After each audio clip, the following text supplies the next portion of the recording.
So yun mga paps, meron ako in order na intercom sa online. So ang nag-deliver sa akin ito ay JNT, galing sa JNT Express. So ngayon bubuksan natin mga paps kung ano yung laman dito kasi ang laki. Tingnan natin kung ano laman kasi parang duda ako mga paps. Yan o. Galing pa to ng ng Cavite, Rosario, Tandang Fernando Street, yun.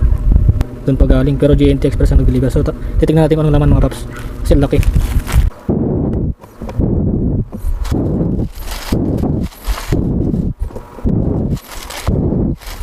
Tingnan natin kung ito ba talaga yung laman mga paps. Yun o, nabuksan siya o. Tingnan natin ito talaga yung laman, na intercom talaga to.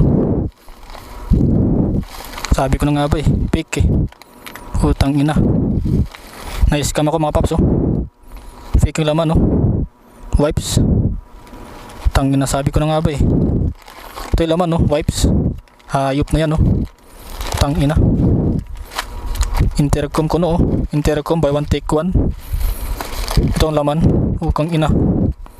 Utang inang yan. Sa mga nanloloko dyan baka naman JNT po to galing JNT.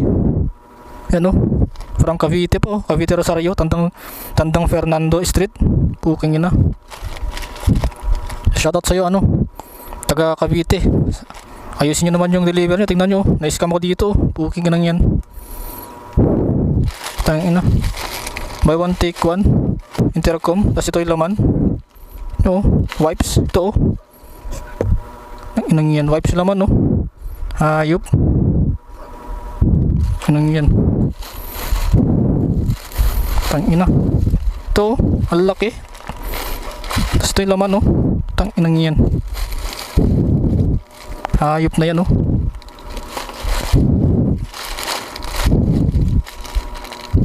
Ito.